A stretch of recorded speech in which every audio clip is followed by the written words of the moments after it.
शिव जी की कृपा सदा सर्वदा आप सभी भक्तों पर बनी रहे।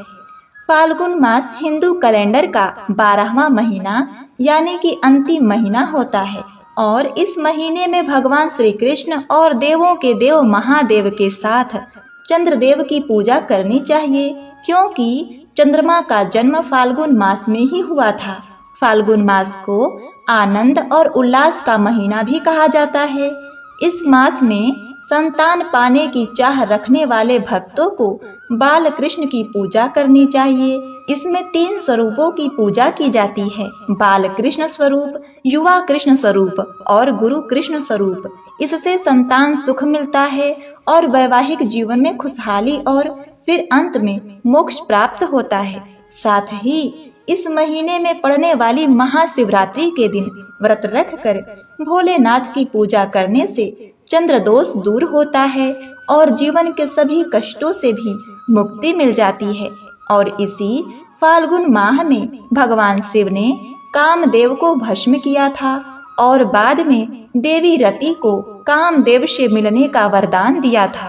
फाल्गुन महीने में घी, सरसों तेल, वस्त्र, अनाज आदि का दान करने से अपार पुण्य मिलता है। फाल्गुन महीने में मांस, मदिरा, मसालेदार भोजन, बहुत ज्यादा घी या बहुत ज्यादा तेल आदि का सेवन नहीं करना चाहिए। अनाज का सेवन भी कम से कम करना चाहिए और भरपूर मात्रा में पानी या फल और जूस का सेवन करना चाहिए। प्रिय भक्तों, आइए अब सुनते हैं फाल्गुन मास महात्म का पहला अध्याय, जिसमें हम सुनेंगे शिव महापुराण के पहले अध्याय पहले दिन की कथा। श्री सूत जी द्वारा शिव जी के उत्कृष्ट महिमा का वर्णन किया गया है। प्रिय भक्तगणों, आपसे अनुरोध है, यदि आप शिव महापुराण कथा को सुन रहे हैं तो नियमित रूप से जब भी समय मिले इन कथाओं को पूरा अवश्य सुनिएगा। श्री सौनक जी ने पूछा, महाज्ञानी सूत जी, आप संपूर्ण सिद्धांतों के ज्ञाता हैं, कृपया मुझे पुराणों के साथ का वर्णन करें। ज्ञान और वैराग्य सहित भक्ति से प्राप्त विवेक की बुद्धि कैसी होती है तथा साधु पुरुष कैसे अपने काम, क्रोध और विचारों का निवारण करते हैं। इस कलयुग में सभी जीव आसुरी स्वभाव के हो गए हैं, अतः कृपा करके मुझे ऐसा साधन बतलाइए जो कल्याणकारी एवं मंगलकारी हो तथा पवित्रता के लिए हो। प्रभु, वह ऐसा साधन हो जिससे मनुष्य की शुद्धि हो जाए और उस निर्मल हेय वाले पुरुष को सदैव के लिए शिव की प्राप्ति हो जाए।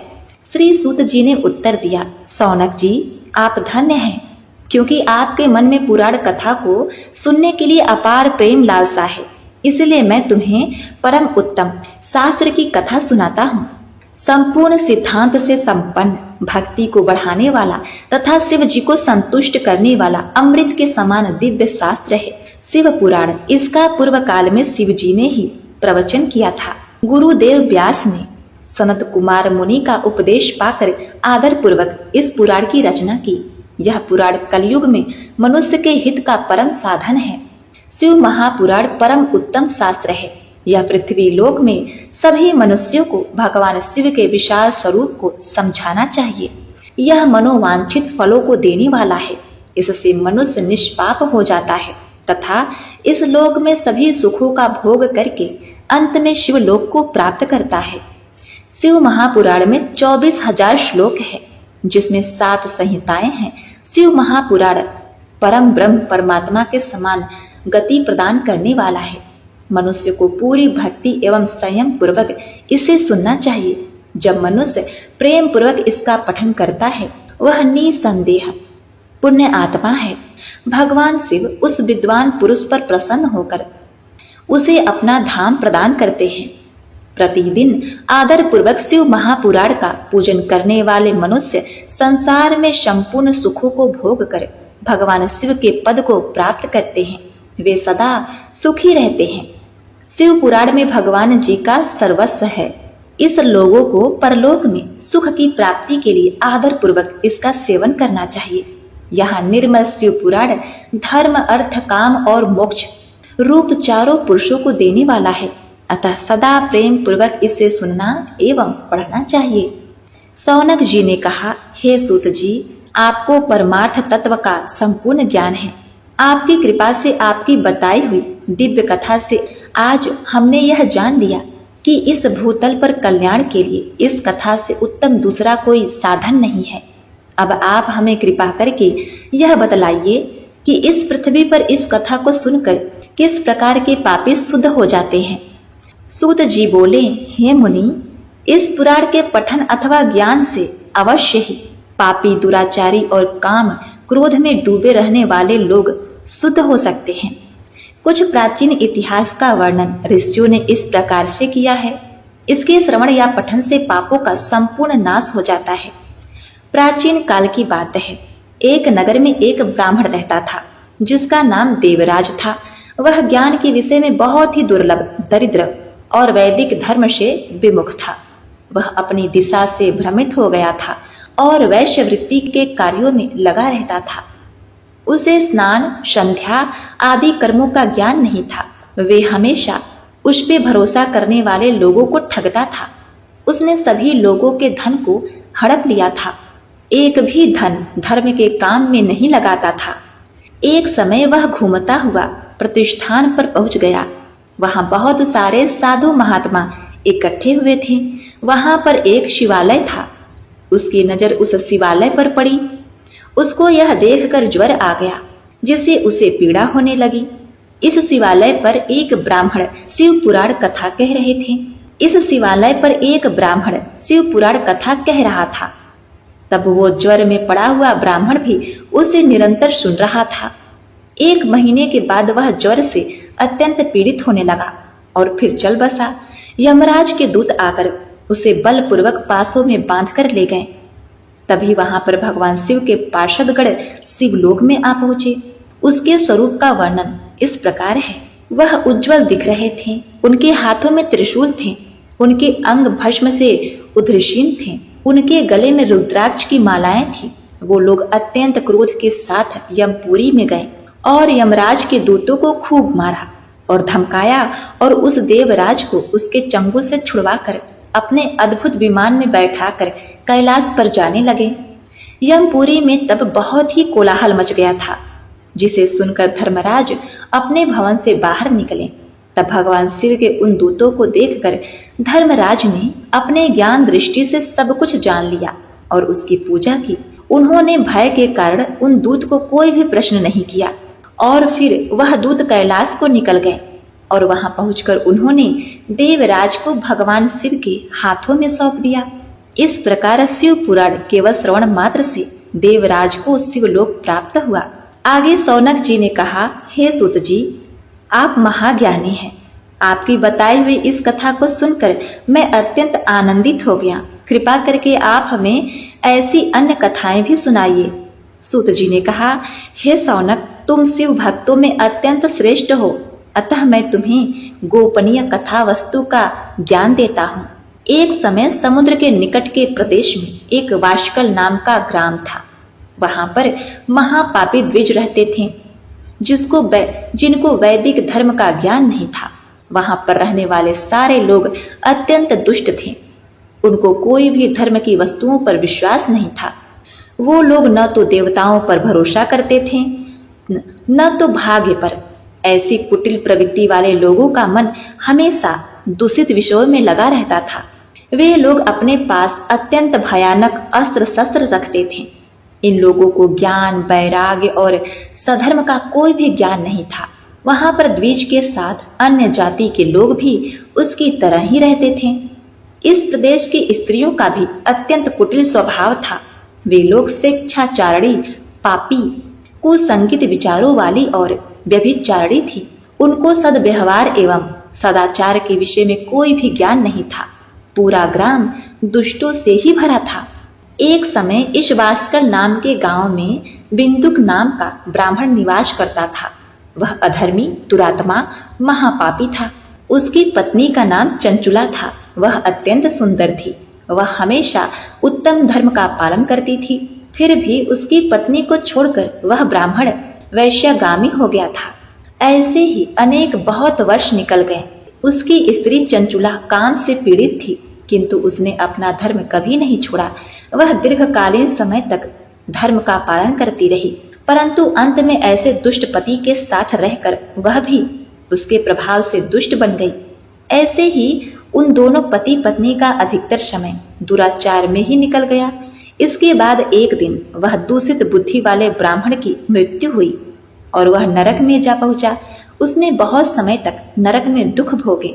तदनंतर वह दुष्ट ब्राह्मण विंध्य पर्वत पर भयंकर पिशाच हुआ और उसकी पत्नी चंचुला उसके बाद बहुत समय तक अपने पुत्रों के साथ रही। एक दिन वह कोई अवसर पर अपने भाई बंधुओं के साथ गोकर्ण क्षेत्र गई और किसी तीर्थ में जाकर वहां के जल में स्नान किया। वो वहां पर घूमने लगी। घूमते घूमते वह कोई देव मंदिर में जा पहुंची। वहां पर एक ब्राह्मण भगवान शिव की पवित्र पौराणिक कथा सुना रहे थे। चंचुला ने भी वह कथा सुनी।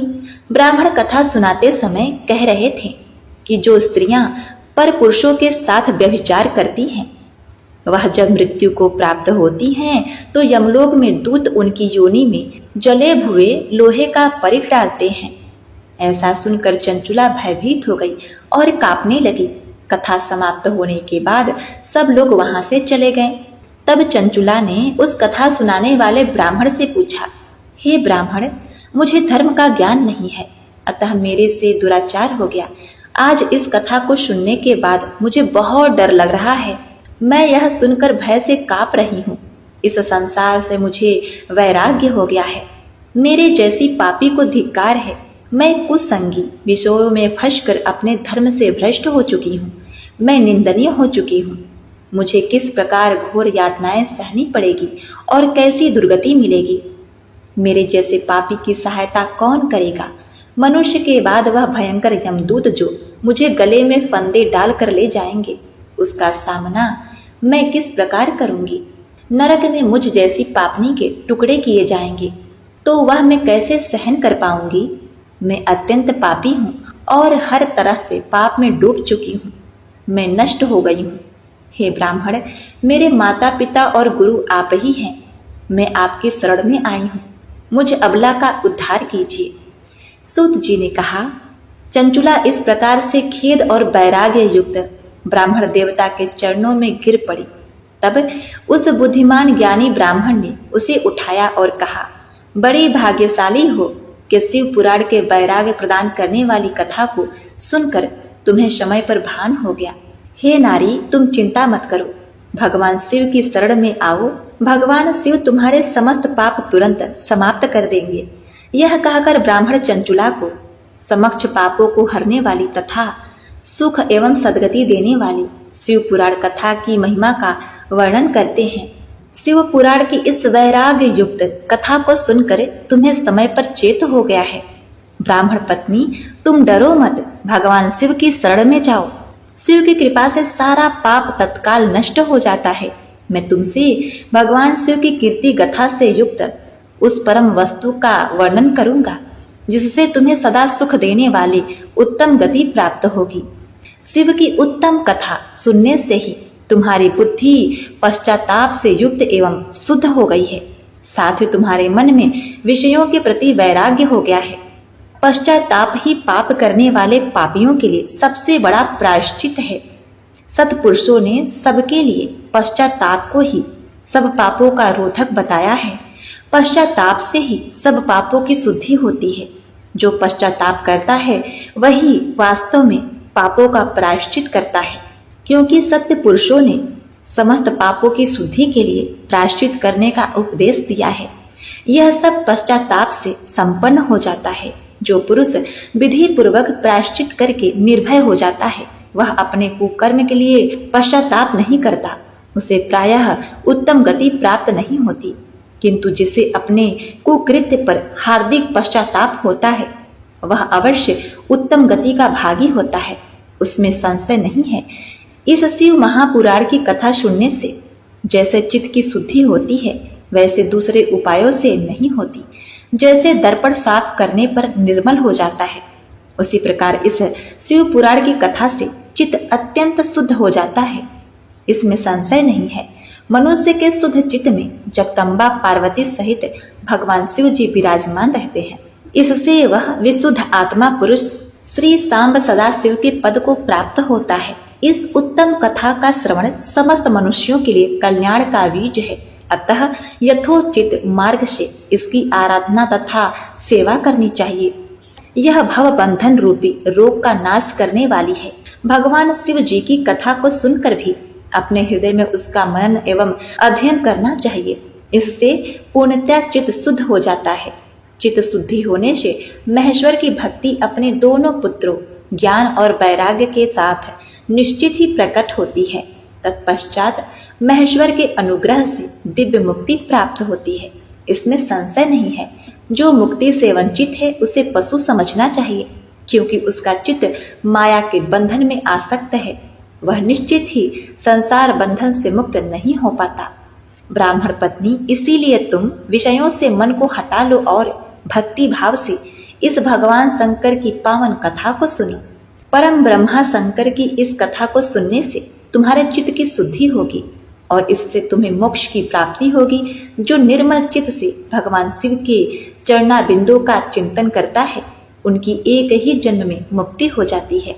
यह मैं तुमसे सत्य कहता हूँ। अब सूत जी कहते हैं, सौनक, इतना कहकर वह श्रेष्ठ शिव भक्त ब्राह्मण चुप हो गए। उनका हृदय करुणा से आर्द्र हो गया था। वे शुद्ध चित्त महात्मा भगवान शिव के ध्यान में मग्न हो गए। उनके बाद विंदु की पत्नी चंचुला मन ही मन प्रसन्न हो उठी। ब्राह्मण का उक्त उपदेश सुनकर उसके नेत्रों में आनंद के आंसू छलक आए थे। वह ब्राह्मण पत्नी चंचुला हर्ष भरे हृदय से उस श्रेष्ठ ब्राह्मण के दोनों चरणों में गिर पड़ी और हाथ जोड़कर बोली। तत्पश्चात उठकर वैराग्य युक्त उत्तम बुद्धि वाली स्त्री, जो अपने पापों के कारण आवांतिक थी, उस महान शिव भक्त ब्राह्मण से हाथ जोड़कर गदगद बाणी से बोली। चंचुला ने कहा, ब्राह्मण, शिव भक्तों में श्रेष्ठ स्वामिन आप धन्य हैं, परमार्थदर्शी हैं और सदा परोपकार में लगे रहते हैं, इसलिए श्रेष्ठ साधु पुरुषों में प्रशंसा के योग्य हैं।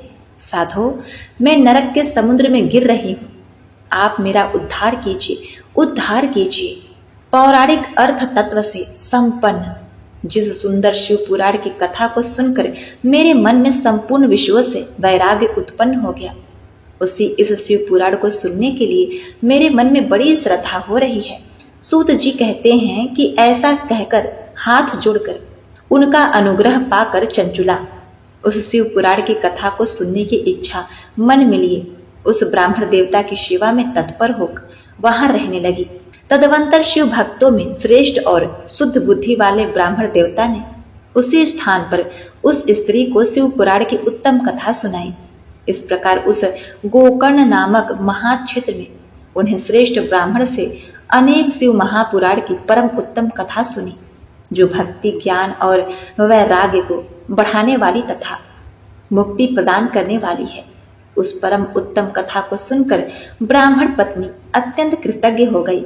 उसका चित्त शीघ्र ही शुद्ध हो गया। फिर भगवान शिव के अनुग्रह से उसके हृदय में शिव के सगुण रूप का चिंतन होने लगा। इस प्रकार उसने भगवान शिव में लगी रहने वाली उत्तम बुद्धि पाकर शिव के सच्चिदानंदमय स्वरूप का बारंबार चिंतन आरंभ किया। तत्पश्चात समय के पूरे होने पर भक्ति, ज्ञान और वैराग्य से युक्त हुई चंचुला ने अपने शरीर को बिना किसी कष्ट के त्याग दिया। इतने में ही त्रिपुर शत्रु भगवान शिव जी का भेजा हुआ एक दिव्य विमान दूत गति से वहां पहुंचा, जो उसके अपने गढ़ों से युक्त और भांति भांति के शोभा साधनों से संपन्न था।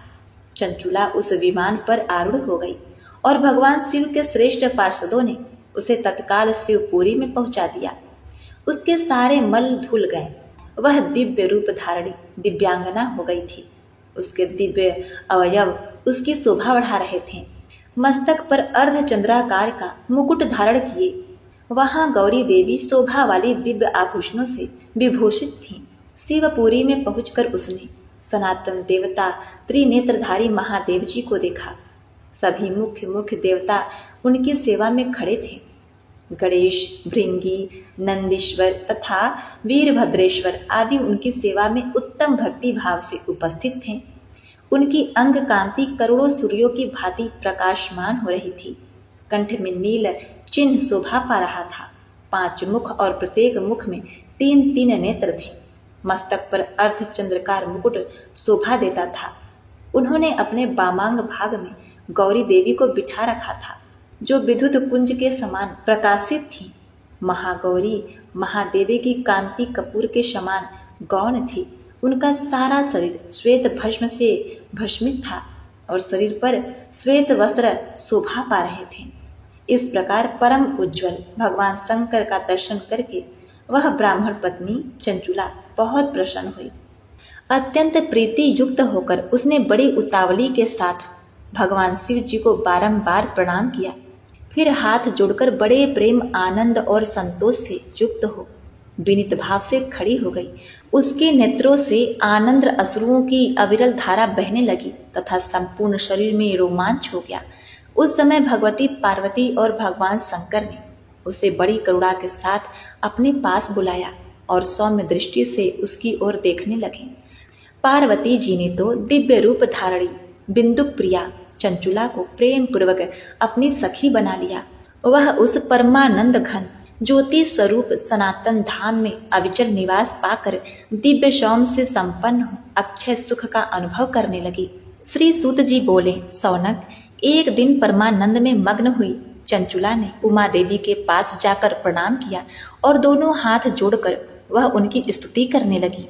चंचुला बोली, गिरिराज नंदिनी स्कंद माता उमे, मनुष्यों ने सदा आपका सेवन किया है। समस्त सुखों को देने वाली शुभ प्रिय आप ब्रह्म स्वरूपिणी हैं। विष्णु और ब्रह्मा आदि देवताओं द्वारा सेवित हैं।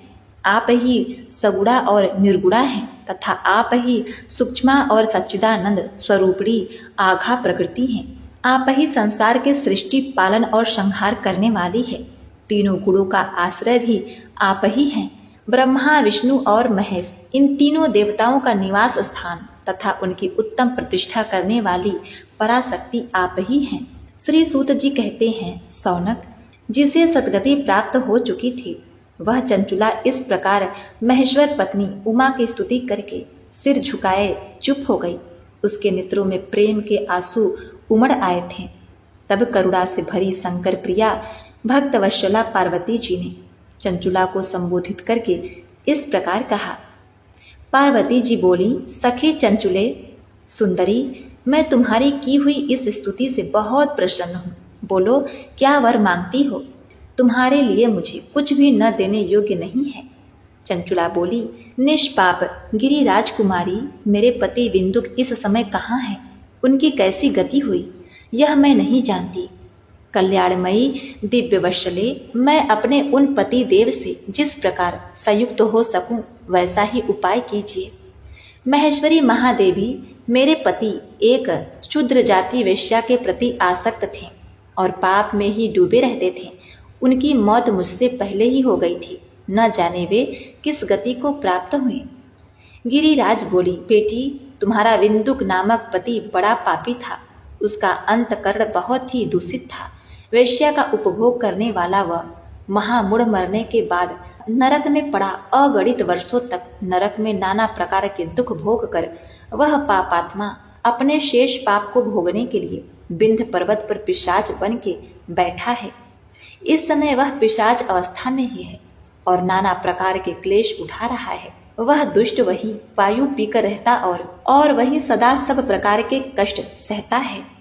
सूत जी कहते हैं, सौनक, गौरी देवी की यह बात सुनकर उत्तम व्रत का पालन करने वाली चंचुला पति के महान दुख से दुखी हो गई।